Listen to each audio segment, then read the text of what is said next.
that's what really opened up my thoughts to write my next project, to get involved in my next project, Witsec Mafia. What it is it exposes this process. It exposes that these criminals, what they're doing is they're getting government absolution for their crimes.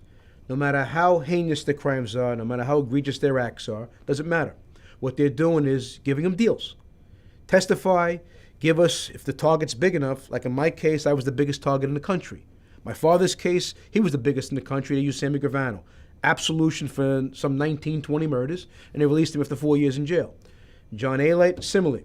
And what they do was, they put them in witsec, and what these guys do is they don't want to adhere to the rules of the witness protection program, because they're stringent rules. The Marshal Service has a tight grip on it. They'll relocate you someplace. They'll monitor you. They'll make you get work. You have to be gainfully employed. They'll do all of those things, or you'll be violating the rules of witsec, and you can't communicate with any former Confederates or family members. Whoever they deem a threat, you can't communicate with whoever they deem undesirable, okay? And I mean undesirable in the respect of it can compromise your location, your identity, and so on and so forth, okay? So what they've been doing now is they've been signing themselves out of witsec, and basically their control agent from the FBI would give them a stipend and help them out, help relocate them, use them for information. But in all too many times, what's been happening is they've been rejoining them with their former Confederates. And in the case of John A. Light, he's rejoined with Patsy Andriano, Mike Malone, a guy named John Lito, Johnny Balls Lito, another drug-dealing guy convicted of murder who testified against Angelo Prisco, and they were going to use him against me in my case as well. They were all hanging out. They were all thick as thieves. They're doing things together on the streets, right under the nose of the parole services, who's pretty much being neutralized by the FBI, by these particular control agents in the FBI. And this is not an isolated case. This has happened with the Giannini crew in Queens, another violent crew that's also several of their key members have become cooperating witnesses. They've committed very heinous crimes. In one case of burning a kid to death, burning while he was alive, dousing him with gasoline and burning him to death, the kid.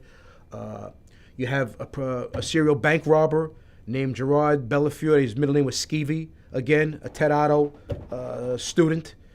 He's a guy who went in witsec after doing so many numerous bank robberies. And upon getting released from prison, very short period of time, he was relocated to Florida with other Confederates of his. And what did they do? They did what they do best. They went back to bank robbery. While he's calling Ted Otto numerous times on the phone, while he was casing one particular bank, he was having a conversation with Ted Otto. How's it going, Ted? How's New York? What's going on? Yeah, it's hot as a bastard over here. The guy's casing a bank, okay?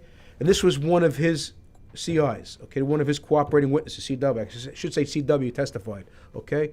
So one of his charges, let's say.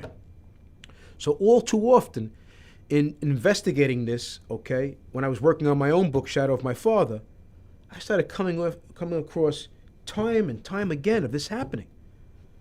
So I decided to get involved with this witsec project, this witsec Mafia project, to do a book to expose the wrongs of that program, and hopefully it'll generate a Senate hearing or something along those lines.